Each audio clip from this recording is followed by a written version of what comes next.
যারা নেককার স্ত্রী তাদের চারটা চিহ্ন থাকে, চারটা গুণ থাকে। নবীজি বলে এই চারটা গুণ যদি কোনো স্ত্রীর মধ্যে থাকে তাহলে বুঝে নিয়ে ওই স্ত্রী নেককার এবং ওই স্ত্রী জান্নাতি স্ত্রী। যেরকম সুবহানাল্লাহ। দেখেন তো আপনার স্ত্রীর মধ্যে মেলে কিনা এই চারটা গুণের কয়টা গুণ আপনার স্ত্রীর মধ্যে আছে? মা বোনেরা আপনারা একটু মিলান নিজের সাথে, যে চারটা চিহ্ন বা চারটা গুণ এর মধ্যে আমার কয়টা আছে আর কয়টা নাই। যেটা নাই সেটা আপনি আমল করার চেষ্টা করেন। প্রথম নম্বর, নবীজি বলছে যেই স্ত্রী কথাবার্তা বা অঙ্গ ভঙ্গি দিয়ে সবসময় তার স্বামীকে খুশি রাখতে চায়, সন্তুষ্ট রাখতে চায়, হাসাতে চায়, আমি নবীজি বলছি ওই স্ত্রী আদর্শবান স্ত্রী। যেরকম সুবহানাল্লাহ। অঙ্গভঙ্গি দিয়ে, হাসি দিয়ে, বিভিন্ন ভাবে কথাবার্তা দিয়ে স্বামীকে হাসি খুশি রাখতে চায়, সন্তুষ্ট রাখতে চায়, নবীজি বলছে ওই স্ত্রী সবচেয়ে আদর্শবান। আপনি মিলান তো আপনার স্ত্রী আপনাকে হাসায় কিনা, আপনাকে সন্তুষ্ট রাখতে চায় কিনা, নাকি সবসময় মুখ গোমরা করে রাখে? যদি হাসাতে চায় বা আপনাকে সন্তুষ্ট রাখতে চায় বুঝে নিয়ে নবীজির ভাষা অনুযায়ী ওই স্ত্রী আদর্শবান। 2 নম্বরে নবীজি বলছে তুমি যখন বাহির থেকে আসবে তখন তোমার স্ত্রী সংসারের কাজগুলোকে সামান্য সময়ের জন্য স্থগিত করে তোমাকে সময় দেয় কিনা।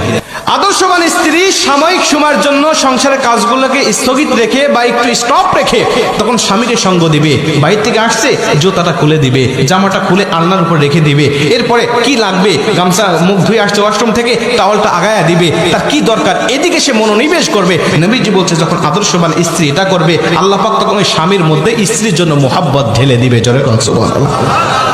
চাচা কি কয়? একটা কি যে মুসিবতে আছে না আপনার, আমি তো বুঝতে পারতেছি। তো এইটা হলো 2 নম্বরে, তার মধ্যে 2টার মধ্যে 2টাই নাই, এটাই তো। আচ্ছা 2টা ফেল। গাজীপুরের মায়েরা আপনাদের দুর্নাম হয়ে যাচ্ছে কিন্তু।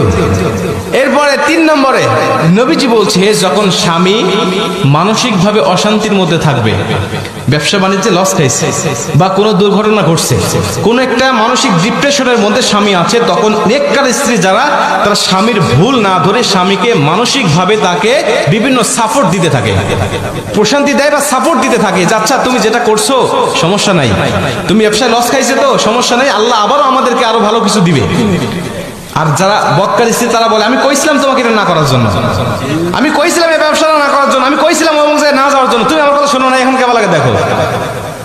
এটা হলো বদকার স্ত্রীর কথা। নেককার স্ত্রীর কথা আচ্ছা তুমি যেটা করেছো এটা তো আল্লাহর তরফ থেকেও হয়েছে, আল্লাহ তো বলেছেন ওয়ালা সাউফা ইউতিকা রাব্বুকা ফাতারদা, অচিরেই তোমার রব এমন কিছু দিবে যা দেখে তুমি সন্তুষ্ট হয়ে যাবে, অতএব মন খারাপ করো না, আল্লাহ এর থেকে আমাদের জন্য ভালো কিছু রেখে দিয়েছে। যেরকম সুবহানাল্লাহ।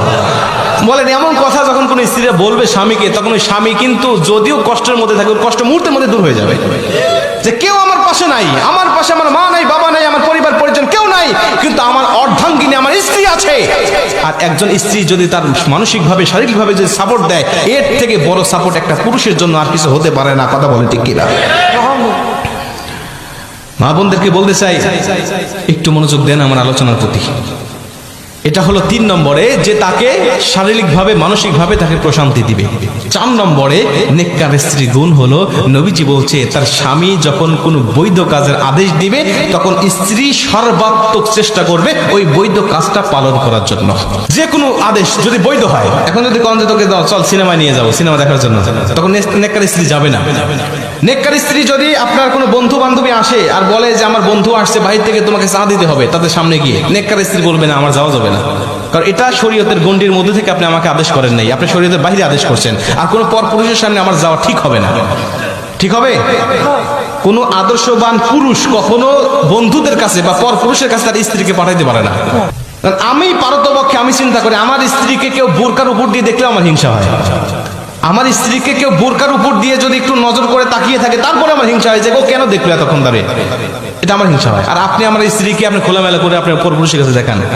অনেক যুবক আছে নতুন বিয়ে করার পরে ফেসবুকে ছবি আপলোড না দিলে ওর ঘুমই হয় না, ওর বাসরাতই হবে না যদি ফেসবুকে আপলোড না দেয়। শোনেন, আর দায়ুসু লা ইয়াদখুলুল জান্নাহ, নবীজি বলছে দায়ুস কখনো জান্নাতে যাবে না। কোথায় যাবে না? জান্নাতে যাবে না। নবীজিকে সাহাবীরা জিজ্ঞেস করলেন ইয়া রাসূলুল্লাহ দায়ুস কারা?